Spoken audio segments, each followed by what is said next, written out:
چې په 5مه هجری کې او غالبا 2 یا 5 شوال میاشت ته پاغې کې رااله او هغه داوه چې د مدینه منورې نه رسول الله مبارک بنو نذیر دا یو د قبیله و د یهودو د رسول الله مبارک سره غداری وکړه نو پیغمبر علیه الصلاۃ والسلام د جلاوطن کړ وی شرم کړي نه وباسه نو د دې سکسان سرداران حوی بن احتب دیو د لاړه لو د مکه قریش سره مذاکرات وکړل دي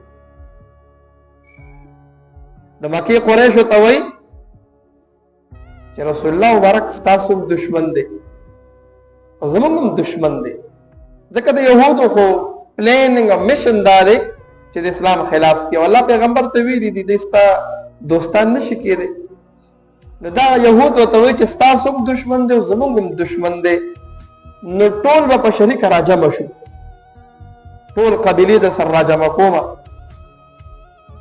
په مدینه کې هم چا پیرا پرتی دي او دلته نه هم نو موږ ټول راجم شو ټول په مدینه باندې حمله وکړو رسول الله مبارک باندې او رسول الله مبارک چې سره چې د حضور کسان نه دي چې زمونږ طاقت یو وي نو دوی به ختم هغه ته لومبه تاسو کوي ودا راته وایي چې تاسو اهل کتاب یې زمونږ دا دین حق ته کو رسول الله دا دین حق ته نو دی وته وی نه تاسو په حق یې ولکه دوی خپې جندل چې رسول الله په حق دی هغه ته وی تاسو په حق یې او قسمونه وته وخړل او بیت الله شریف کې تاسو په حق یې د بوتانو عبادت یې مالته وکړو دی يهودو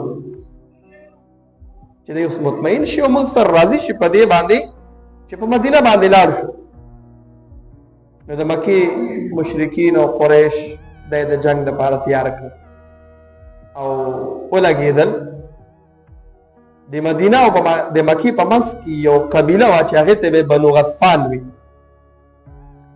دا هغه سردار سره عینه سره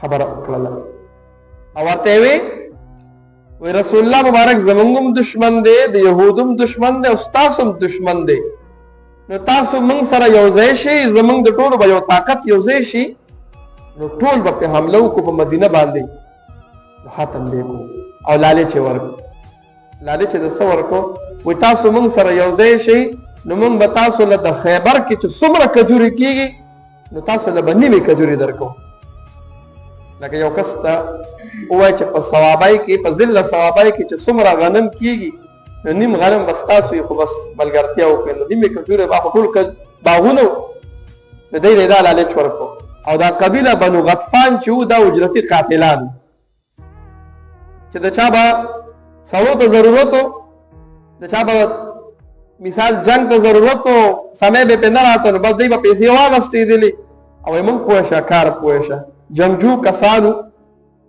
او په پیسو باندې به قتلونه کول غیر دین او اسلام کې داخل ونه نو هغه اسلام څه پیژنده او هغه قتل څه پیژنده او یا د نن زمانه هم بعضی مسلمان ځانته وي چې موږ هم کوي او کلمه هم وي او په پیسو باندې بل مسلمان وجني د یو مسلمان په سر باندې پیسې وکي هغه ته وي تخلاص اوسه الان کې بعضی کس په بیګناوي څه جرم به نه وي او دی بل 100 لک روپے واخلي او هغه بل کس بچ دنه وولي او دا هغه سره بعضی ځایونو کې کوشي داسې چې کم کس وجني دا هغه سره نورم پکې وږي څومره لوی ظلم او زیاته د نن زماني مسلمان د بل مسلمان سره کوي د الله نظر په زړونو نه یره د الله وته د خوف د الله په زړونو کې چې دلو چې نشته زکه داسې کوي نو قبیله بنو غطفان دا هم مجرد قاتلان نو دی قریش او دی بنو نذیر د دې سره خبره وکړه راځي یو ځای به شو تاسو به د خیبر کجوري درکو او په مدینه باندې به حمله وکړو ټول به یو ځای شو نو دوی ټول پلانینګ جوړ کړ رسول الله مبارک ته د دې پته ولګېدله چې د مدینې د طرف د مکې د طرف نه په موږ باندې د 10,000 کسانو چې دنو یو فوج را روان دی او په مدینه باندې حمله کوي. پریشانی خو ډېره وه چې مدینه کې دومره خلک نو او دا چاپېره اطراف یهود او څومره چې خلک وو دوی ټولو یو بل سره چې دنو یو ځای شو. نو پیغمبر علیه الصلاة والسلام صحابه کرام د ځان سره راجمع کړل او کېناستل په مسجد نبوي کې او د صحابو نه مشوره اخلي. صحابو ته وایي څوک فوج را باندې را روان دی، لښکر را باندې را روان دی، لږ هم نه دي. بنو غطفان چې هغه جنګجو اجرتي قاتلان دي هغه ورسره ملګري شوي دي. هغه موږ چې د مدینې نه بنو نذیر وباسلي وو هغه هم ټول یو ځای شوي دي. او زمونږ د مکې مکرمې هغه زاړه اشنایان چې کوم په بدر او په احد کې موږ وجلي دي هغه هم لا غوسه دي. نو هغه ټول یو ځای شوي دي او په مدینه باندې حمله کوي. نو صحابو ته وایي څوک؟ نو صحابه کرام د خپل رایه مطابق یو مشوره ورکوي، یو مشوره ورکوي د رسول الله داسې به وکړو، داسې به وکړو، داسې به وکړو. سلمان فارسی رضی الله تعالی عنہ چې دغه حالات مونږ ویلو د فارس نه راغلی وو، دی ورته وایي رسول الله زمونږ په فارس په روم کې طریقه دا ده چې کله به داسې یو قوم په بل قوم باندې حمله کوله او هغه قوم به د هغې وس او طاقت نه لره او دی به پرې ډېر. د رسول الله زمونږ طریقه کار دا دی چې مونږ به څه کول؟ مونږ به داسې طریقه وکړله مونږ به د هغې مخې ته خندق وکنسته. دومره خندق به مو کنسته چې هغې به په هغې باندې اس نشه راوړولی، ای به په هغې باندې راتلی نه شو. رسول الله مبارک د سلمان فارسی رضی الله تعالی عنه رای هغه ډېره خوښه شوه او صحابه ورته ویې راځئ. صحابه کرام یې د ځان سره کړل. 3.5 میله کې خندق ناپونه رسول الله مبارک په خپله باندې کېښودل. دې نه شروع واچوئ دومره پلن 3.5 میټره لاندې دومره پلن، یعنې دومره خندق شروع یې واچوله چې اس د هغې نه ټوپ نشي والی.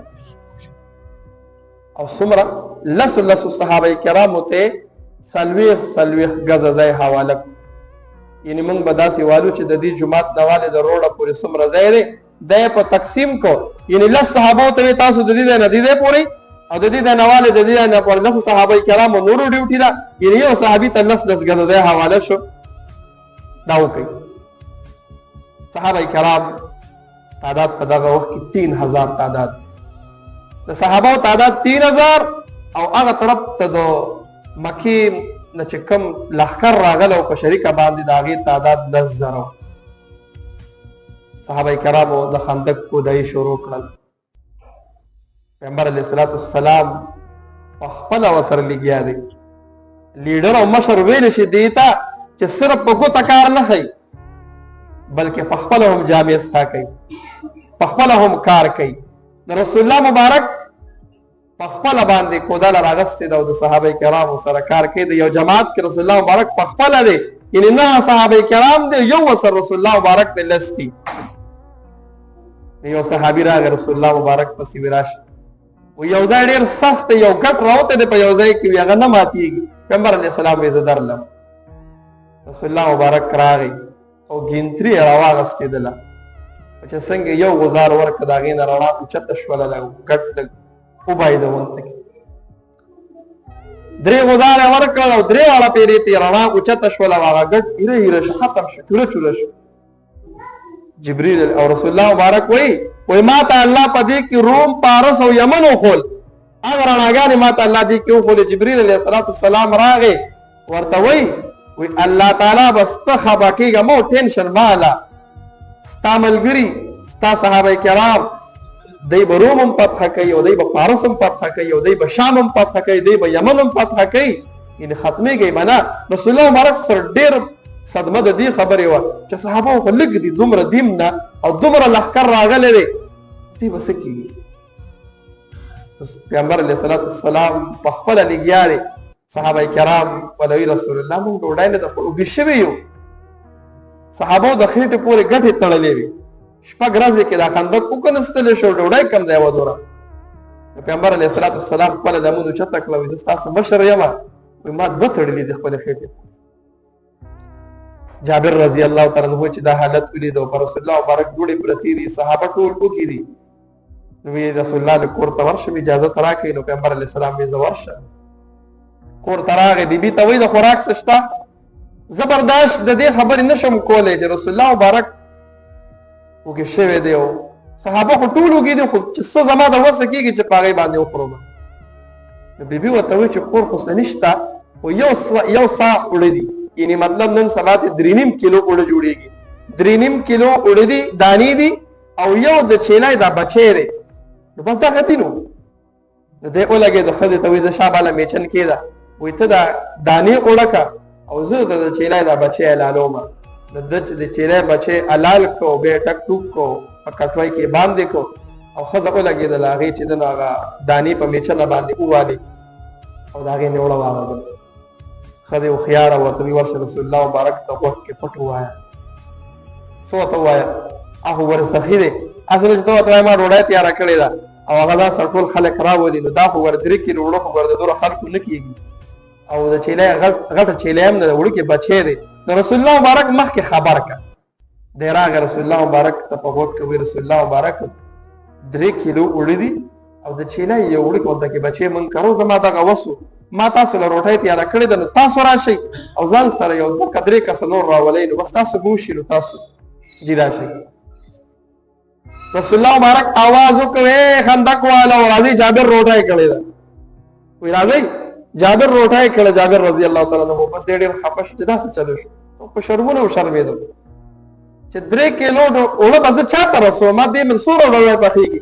دته رسول الله مبارک وی ورشه کور ته په منډه وی ښځې ته دې وایه چې کټوۍ له سر مه لرې کوه او اوړه له هغه ګومه ځان سره یو بله ملګرې مو وګوره چې در سره ډوډۍ پخوي او زه درځمه.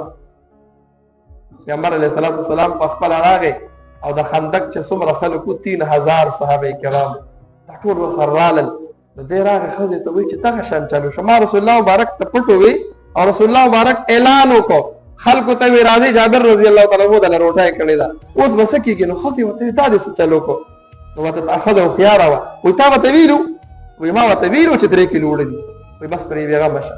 وایي رسول الله پوه شه او کار یې پوه شه، موږ ورته خپله غاړه خلاصه کړې ده. پیغمبر علیه الصلاة والسلام چې راغی نو په کټوۍ کې خپلې توکاڼې وتوکلې، په هغه اوړو کې خپله توکاڼې وتوکلې. څومره خوش قسمت هغه صحابه کرام چې د رسول الله مبارک لاړې د هغې خېټې ته تللې او خپله ولګېده. رسول الله مبارک ښځې ته وایي به ډوډۍ پخوه او کټوۍ ته پیغمبر علیه السلام په خپله کېناست او په کاسه باندې سالن او اوډي راخلي او صحابه کرامو ته روټۍ په خپله ماتوي او اوړي یې پې او 3000 صحابه کرام دي. نه کټوۍ کې سالن کمیږي او نه روټۍ، بس ښځه لګیاله 2 ښځې لګیالې روټۍ پخوي رانوړئ، روټۍ پخوي رانوړئ. صحابه کرامو ټولو روټۍ وخوړله او ښه په مړۍ وخوړله. او بیا پیغمبر علیه الصلاة والسلام ورته وایي جابره وایي کات دی، وایي دې ګاوړ کې هم پکې وویشه. وایي زه حیران په دې یم چې 3 کیلو اوړه چې موږ زما ښځې کومه غږلي و نښکه برابر دي، سالن کټوۍ ډکه ده او دومره خلکو وخوړله لاړل او څه کم نه شو پکې. دا د رسول الله مبارک معجزه وه. پیغمبر علیه الصلاة والسلام باندې داسې حالات باندې هغه خندق وکنستلی شو. دا کفار د مکې او دا لښکر چې 10,000 لښکرو دوی راورسېدل، نو دا 7,000 لښکر د احد سره ابو سفیان قافله وه. ابو سفیان له دغه وخت ایمان نه دی راوړی، نو 7,000 یې د احد سره کېنول او دا 3,000 یې ځان سره مدینې ته چې د خندق خواله راورسېدل. دې چې راغی ویې کتل وایي دا دې چل د چا نه زده کړو؟ په عربو کې خو دا شی مانو لیدل. ابو سفیان وایي چې اوس به څه کوو؟ دا خو دومره خندق ته چې اس ته ټوپ هم نشي والی، دوی سره به څه کوو؟ دوی دغه شانتې د خندق نه هغه طرف ته ولاړ دي او صحابه کرام دوی د دې طرف ته اوچت غر دی جبل سلع ورته وایي دا غر دی او دې طرف ته چې کومه لار وه د مکې نه د هغې کې ورته خندق وکنسته، نو په غر دی نشو راوړېدی او دې طرف نه ورته خندق دی. اوس به څه کېږي؟ اوږده واقع ده انشاءالله، دا اوس نه برابرېږي، دا به بلې جمعې له تفصیلا وایو. او دې طرف ته په مدینه کې دننه بنو قریظه نو هغوی خپله معاهده ماته کړله. دې کفارو هغوی ته هم وایي راځئ موږ سره ملګري شئ او دا لږ خلک دي هسې هم ختمو زموږ به راجو مدینه کې، نو لږ موږ سره ملګري شئ، هیلپ وکړئ چې ټول یو ځای شو نو مدینه کې چې کم دنه يهود پاتې کېدل د خپل معاهده ماته کړل. پیغمبر علیه الصلاۃ والسلام صحابه کرام ولېږل ورشي معلومات وکړي. کعب بن اسد نه تاسو کې چې معاهده دې ماته کړې ده نو دوی راغلل صحابه ته تاسو کې لکه تا معاهده ماته کړله. نو وایي د کومه معاهده؟ مونږ خو نه یو خبر، زمونږ مخکې دشمنان یې اوس مو یې بیا به مو یې. ای خو وی چې دا خو 10,000 لښکر راغلی دی د مسلمان نوم به نه پاتې کېږي، دا به ختمېږي. پکې نه خبر نه و چې کوي چې هر څه الله کوي. نو یو میاشت پورې دا کافر چې د نو د خندق نه هغه طرف ته و د دې خوا راړېدی شو. یو کافر پکې یو ځای صحیح کړو په هغه ځای باندې اس راواړو. چې هغه ځای باندې اس راواړو نو اواز یې وکړو وایي څوک شته مقابله کوونکی؟ نو علي رضی الله تعالی عنه ورپاسېد وایي زه یم که نه. هغه ته رسول الله شعر خدا ویلو. نو دی ولا کافر جواب ورکوي وایي ته خو وړوکی ماله مشر راولېږه، ته زما د مقابلې نه تکبر کې و. نو علي رضی الله تعالی عنه ولا غیرت ورکړ وایي زه وړوکی یم او زه ما سره وکړه مشر به بیا ګورو، ته ما سره لومبې جنګ وکړه پته به دې ولګي. د کافر اس نه راټوپ کو او ډایرکټ په علي رضی الله تعالی عنه ورغی چې غزار یې وکړ د علي رضی الله تعالی عنه تندی چې در په دې باندې په توره ولګېد او زخمي شو. او علي رضی الله تعالی عنه چې په وار وکړو د اوسپنو زره اچولې وه د کافر او د چې په غزار وکړو دومره تیز چې هغه اوسپنې هم ماتې شوې او دننه چې د نو بلکل بدن یې ورته دوه ټوکړې. دا جنګ ومو نه شو. کافر چې د نو دغه شانتې نامراده هغه د څه شو د مدینې د خندق خوا نه چې د نو واپس شو. اوږده واقعه ده نیمه به انشاءالله بیا وایو.